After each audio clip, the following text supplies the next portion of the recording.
안녕하세요.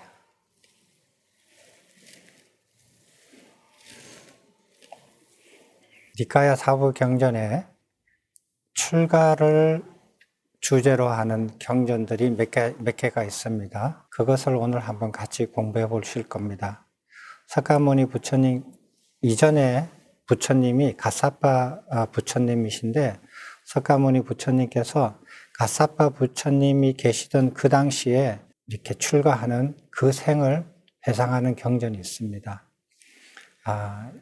부처님께서 고살라국에 많은 비구들하고 유행을 하시다가 어느 날 이렇게 그 길을 따라 가시다가 그 길에서 좀 덜어간 곳으로, 길이 아닌 곳으로 아난다 존자와 두 분이서 이렇게 갑니다. 조금 떨어진 숲속을 들어가더니 어느 장소에서 서서 그 장소를 내려다보면서 미소를 지으셨어요.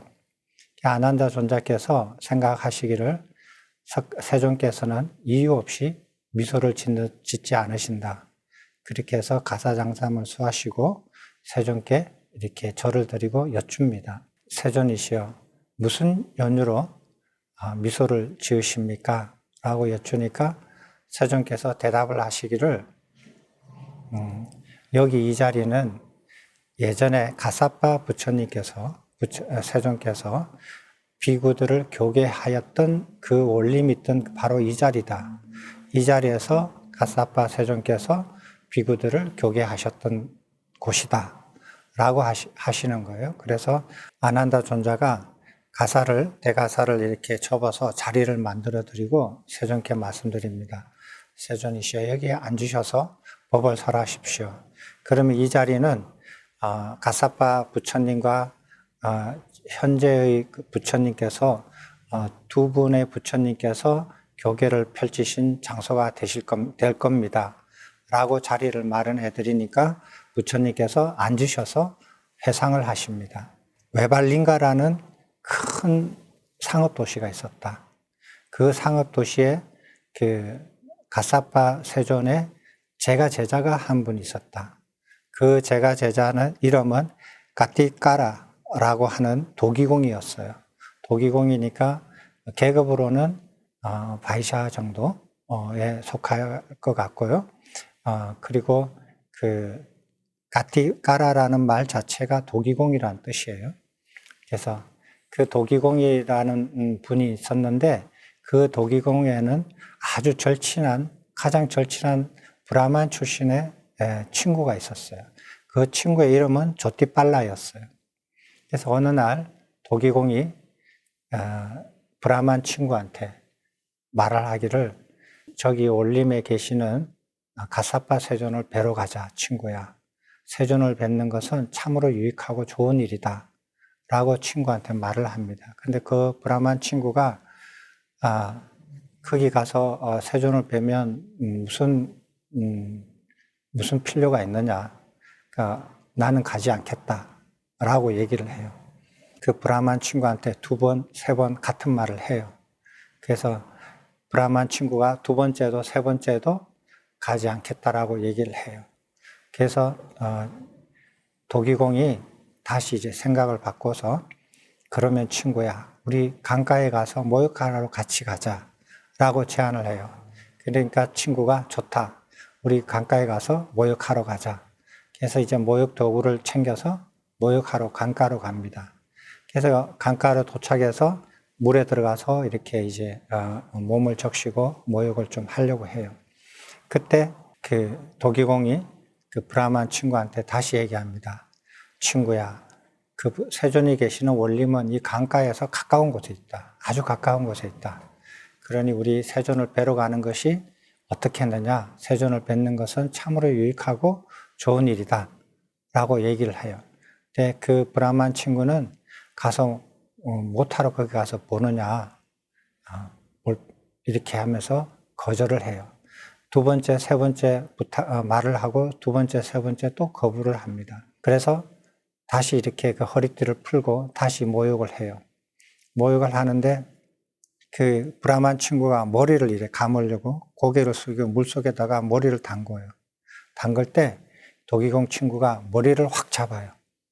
잡아가지고 이렇게 머리카락을 이렇게 물속에서 잡는 거예요. 그러니까 브라만 친구가 생각을 하는 거예요. 이 친구는 나하고 가장 친한 친구지만 서로 태생이 다르다 이거예요.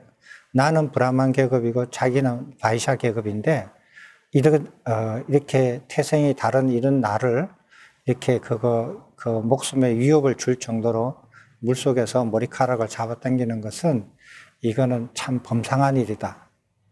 그래서 그 친구한테 물어봐요.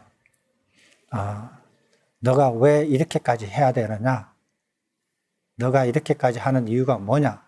라고 물으니까 세존을 뵙는 것은 참으로 유익하고 좋은 일이다. 친구야, 세존을 뵈러 가자. 그랬더니 좋다, 가겠다. 머리를 놔라. 그렇게 얘기했어요. 그래서 이제 머리를 놔줬어요. 머리카락을 놔줬어요. 그래서 이제 겨우 풀려났죠.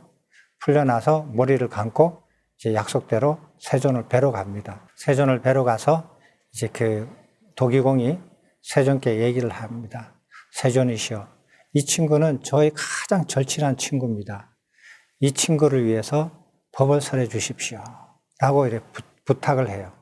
그랬더니 세존께서 그 브라만 친구를 위해서 아주 이렇게 그 상세하게 설법을 해 주세요. 그 설법을 다 듣고 이제 집으로 친구하고 둘이서 이제 가면서 브라만 친구가 도기공한테 얘기를 합니다. 내가 이 세존의 말씀을 듣고 이해하기로는 청정한 범행을 속가에서 닦는 것은 쉽지 않다. 친구야, 너는 왜 출가를 하지 않았느냐? 라고 이렇게 물어봐요. 그랬더니 그 도기공 친구가 무슨 말이냐? 너 내가 두 부모님을 모시는데 두 분 다 봉사인 걸 모르느냐? 두 분 다 봉사인 부모님을 내가 모시고 있어서 출가를 하지 못했다. 너도 알고 있지 않느냐? 두 분 중에 한 분이라도 눈이 보였더라면 혹은 두 분 다 눈이 보였더라면 나는 이미 출가를 했었을 것이다. 근데 두 분 다 눈을 보지 못하시기 때문에 내가 없으면은 복량을 하기가 어렵다. 그래서 나는 출가를 하지 못하고 있다. 라고 얘기하니까 브라만 친구가 생각을 하더니 그렇지. 이 친구는 그런 사정이 있어서 출가를 하지 못했구나. 그래서 브라만 친구가 도기공한테 얘기합니다. 그럼 나는 출가하겠다. 나의 부모님은 다 한 분도 눈이 이렇게 안 보이지 않으시니까 내가 복양해야 될 필요가 꼭 필요한 게 아니니까 나는 출가를 하겠다. 라고 얘기를 합니다. 그래서 이제 집에 가서 이제 다 출가할 준비를 하고 출가할 준비를 다 마치고 난 다음에 도기공 친구한테 얘기를 합니다.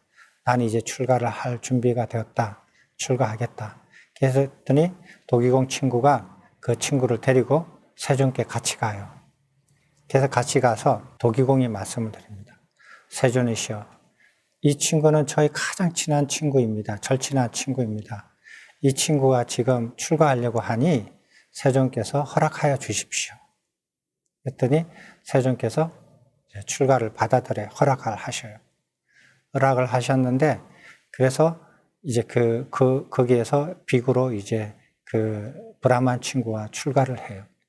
그래서 이제 그 올림에 이제 세존께서 2주 동안 머무르시다가 그 지역을 이제 유행을 하시면서 떠나셔요. 그래서 이제 그 세존께서 바라나시에 갔었는데, 거기가 이제 그 초전법륜경이 있는 그 녹야원 근처예요. 그래서 이제 그 세존께서 오셨다라는 소문을 듣고 거기에 왕이 이제 세존을 찾아뵈요. 세존을 찾아뵈서 이제 내일 공양을 올리도록 허락해 주십시오 하니까 세존께서 이렇게 침묵으로 이제 허락하셔요. 그래서 이제 다음 날 세존과 많은 비구들이 그 이제 왕이 초대한 그곳에 가서 공양을 드십니다. 공양을 드시고 난 다음에 이제 그 왕이 세존께 청을 올려요. 이번 여름 안거에는 이곳에서 안거를 해 주십시오. 제가 이렇게 성심성의를 다해서 하고자 하니 그렇게 허락해 주시면 고맙겠습니다. 이랬더니 세종께서 그런 청을 하지 마시오. 이번 여름에 내가 안 갈 곳은 이미 정해져 있습니다. 그랬더니 왕이 낙담을 해서 시무룩해졌어요. 그래서 그걸 보고 세존이 말씀을 하십니다. 왕이 여쭤요. 도대체 어떤 분이 그 세존께 여름 안거를 보낼 수 있도록 청을 드렸기에 저의 청을 거절하십니까? 이렇게 그분이 어떤 분입니까? 라고 여쭤봐요. 세존께서 말씀하십니다. 내한테 도기공이라는 신도가 있는데 그 신도는 모든 신도 중에서 제일 가는 신도입니다. 그러니까 도기공이라니까 벌써 신분을 알잖아요. 고살라에는 그 도기공인데 근데 그 왕이 그래요. 그럼 신분은 그렇고 그럼 돈이 아주 많은 도기공인가? 도기공이 어떻게 돈이 많이 있을 수 있지? 도자기를 팔아서 무슨 돈을 버는 거예요? 겨우 생계만 유지할 수 있을 텐데. 그래서 아니 그 도기공이 도대체 어떻길래 세존의 그 신임을 그렇게 깊이 받으셨습니까? 이렇게 이제 그걸 여쭤봐요. 세존이 설명을 해줘요. 도기공이 원하는 것을 세존께서 응하지 않아도 당신처럼 낙담하거나 실망하는 일이 없다. 첫 번째. 그리고 또 두 번째로 예를 드는 것은 또 어느 날에 이제 그 도기공 집에 탁발을 갔는데 도기공이 없어요. 그랬더니 눈먼 어머님이 저 항아리에 죽이 있으니까 그 죽을 드십시오. 그러니까 밥이 없는 거예요. 이제 가난하니까. 죽을 이렇게 꺼내서 드시고 가요. 도기공이 와서 보니까 죽이 이렇게 줄어든 거예요. 그랬더니 누가 이 죽을 먹었습니까? 어머니 하니까 세존이 와서 드시고 가셨습니다. 그러니까 그 도기공이 생각하기를 세존께서 나를 이렇게 신뢰하시는구나 라고 생각을 해서 또 환희심이 일어나요. 그래서 그 환희심이 보름 동안 또 유지가 돼요. 근데 그게 왜 신뢰를 하는 거죠? 사람이 없는데 음식의 양도 부족한데 거기서 양껏 먹고 갔다 이거예요. 그래도 그 사람이 비난하지 않을 거다. 예, 자기 먹을 게 없다고 투덜대지 않을 거다. 실망하지 않을 거다. 라는 것을 부처님께서 믿어주니까 그렇게 하신 거 아니에요? 그러니까 그 도기공 입장에서는 부처님이 자기가 그런 실망을 하지 않고 낙담을 하지 않을 거라는 것을 알고 그렇게 하셨으니까 나를 얼마나 신뢰하는 거냐. 세존께서 나를 신뢰한다라는 그것을 알고 또다시 환희심이 나는 거예요. 그래서 보름 동안 그 환희심이 가시지 않았다고 기록이 되어 있어요. 그리고 또 한 번 이렇게 예를 드는 게 이제 세존께서 이제 세존의 거처에 지붕이 이렇게 비가 새게끔 덤성덤성 되어 있는 거를 세존께 말씀드렸어요. 세존의 거처에 지붕이 비가 셀 것 같습니다. 그랬더니 세존께서 뭐라고 하셨냐면 도기공의 집에 가서 그 도기공의 창고 그 지붕을 다 걷어가지고 오느라 그렇게 얘기했어요. 그래서 이제 비구들이 가니까 도기공이 없어요. 그 노모만 계셔요. 그래서 어떻게 하러 오셨습니까? 무슨 일로 오셨습니까? 그러니까 세존께서 창고에 있는 그 지붕에 있는 것들을 다 걷어가지고 오라고 하십니다. 그러니까 어머님이 그렇게 하십시오. 그래서 그걸 다 걷어가지고 세존의 이제 그 거처에다가 비가 새지 않게끔 그걸 다 이렇게 이었어요. 그랬더니 도기공이 오니까 창고에 지붕이 없어진 거예요. 그래서 어머니한테 여쭤봤어요. 이게 누가 이렇게 했습니까? 그랬더니 자초지정을 설명해드려요. 그랬더니 그 도기공이 세존께서 나를 이렇게 또 신뢰를 하시는구나 라고 기쁘게 생각하셔서 그 기쁨이 희열이 또 보름 동안 가시지를 않았어요. 이거를 이 왕한테 설명을 해줘요. 그래서 나는 도기공을 그렇게 신뢰를 했다 이거예요. 무슨 일을 하더라도 낙담하거나 실망하지 않는 이 신도다. 그리고 이 신도는 그러면서도 그 출가하신 스님들과 똑같이 계를 잘 지키고, 그리고 청정한 믿음을 가지고, 그리고 부처님의 가르침을 잘 배워서 사성제를 잘 이해하고 있다라고 설명을 해주고, 그래서 이 제가 신도는 불안과를 이룬 제가 신도다라고 이렇게 세존께서 그 왕한테 설명을 해줘요. 그랬더니 이제 왕이 이제 그 정말 훌륭한 제가 신도라는 걸 알고, 그래서 이제 그 말씀을 잘 듣고 이제 돌아갑니다. 왕이 명령을 내려요. 마차에 수백 대의 마차에다가 갖가지 음식들을, 상하지 않는 음식들을 준비해 가지고 그 도기공한테, 그 존자한테 이렇게 드려라 하고 이제 부하들한테, 신하들한테 얘기를 해요. 신하가 그렇게 이제 왕의 명령을 받들어서 그 음식을 다 이렇게 마차에다 싣고 수백 대의 마차를 싣고 바라나시에서 고살라까지 가요. 그래서 그 도기공한테 찾아갔어요. 그래서 이러이러한 이유로서 왕께서 존자께 이 필요한 물건들을 드리려고 합니다. 하니까 그 도기공이 나는 필요 없습니다. 충분히 다 있습니다. 갖춰져 있습니다. 오히려 대왕께서 바쁘시고 할 일이 많으시고 여러 가지 이렇게 일이 베푸실 일이 많으시니까 이걸 가지고 가서 거기에다가 하시는 게 좋습니다. 저는 다 갖추어져 있습니다. 하고 받지를 않으세요. 그래서 이제 그런 이제 스토리가 있었어요. 그런 스토리를 이제 석가모니 부처님께서 회상하시면서 아난다한테 얘기하면서 아난다한테 이렇게 얘기해요.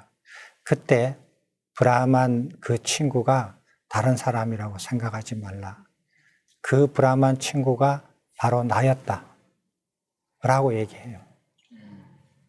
근데 그때의 그 브라만 친구를 보면 10번째 그 세존을 뵈러 가자고 했을 때, 그것도 머리카락을 물속에서 잡혔을 때 그때 세존을 뵙겠다라고 생각을 한번 일으킨 사람이거든요. 굉장히 부처님의 가르침에 갈구한다든지 그런 것을 배우고 싶다든지 그런 마음이 전혀 있는 사람이 아니었어요. 그러니까 출가를 할 때도 친구가 출가하라고 허락해달라고 대신 말을 해줘야 출가를 한 사람이에요. 지금 누가 와서 이렇게 출가하는데 다른 친구가 와서 이 친구 출가할 테니까 허락 좀 해주세요 하면은 안 받죠. 그런 사람. 너 집에 가라 그러지. 그렇게. 그런데 그렇게 석가모니 부처님께서 최초로 출가하셨을 때 그런 사람이었어요. 이 성품을 보면 석가모니 부처님께서 어떤 성품이냐면 그 이후에 부처님의 그 여러 생들이 나타나는 경전들이 있는데 그걸 쭉 보면은 석가모니 부처님께서는 어려움이 없이 많은 생애 동안 이 생애 이전에도 어려움 없이 계속 평탄하게 사셨어요. 그 많은 생을 지나면서 이 당시에 석가모니 부처님의 전생에서의 모습과 그 부처님께서 정각을 이루실 때의 생을 비교해 보면 같은 사람 같지가 않는 거예요. 그렇게 바뀐 거예요. 그 많은 생애 동안. 그런데 더 재미있는 것은 부처님께서 정각을 이루시고 난 다음에 이 도기공을 만납니다. 불안가를 이뤘으니까 정거천에 태어나셨죠. 태어나셨다가 이제 자기가 권해가지고 출가하신 그 석가모니 부처님께서 여러 생을 거치는 걸 다 봤을 거 아니에요. 보고 난 다음에 정각을 이루시고 난 다음에 어느 날 석가모니 부처님한테 내려가요. 내려가가지고 석가모니 부처님한테 말을 걸어요.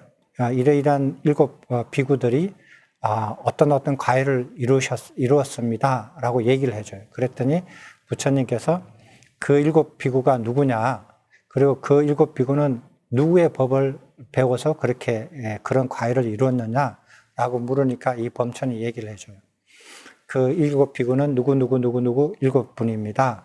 그 7 비구들은 다름이 아닌 당신의 법을 배워서 이런 과일을 이루었습니다. 이렇게 얘기를 해요. 그때 석가모니 부처님께서 이렇게 미묘한 말을 하는 너는 무슨 법을 배워서 이렇게 미묘한 법을 말하는가? 이렇게 물어봐요. 이게 굉장히 달라요. 너는 누구냐? 이렇게 안 물어봐요. 너는 어떤 법을 이렇게 배웠기에 이런 미묘한 말을 하느냐? 하니까 이제 범천이 얘기합니다. 예전에 저는 도기공이었고 외발린가 마을에서 도자기를 만들었었습니다. 제가에 머물면서 부모를 봉양하였고 갓사파 부처님의 그 제가 신도였습니다. 저는 그 당시 청정법명을 부지런히 닦았었는데 그때 저는 당신의 동향이었고 친구였습니다. 이렇게 말하니까 세존께서 말해야 합니다. 도기공이여, 그대가 말한 그대로 그때 우리는 그러하였다. 예전에 그대는 도기공이었고 외발린가 마을에서 도기를 만들었으며 제가에 머물면서 부모를 봉양하였고 갓사파 부처님의 제가 신도였다. 그대는 청정법명을 부지런히 닦았었고 그때 그대는 나의 동향이었고 나의 친구였다. 라고 이렇게 대답을 하면서 두 분이서 만나게 됩니다. 석가모니 부처님이랑 그 범천, 정거천에서 온 범천이랑 마지막 몸을 가지신 두 분이었다. 두 분 다 이제 정각을 이루신 분이에요. 정각을 이루신 두 분이 친구로서 다시 만나게 되는 이런 얘기입니다. 이런 재미난 얘기가 있습니다. 오늘은 이것으로 마치겠습니다.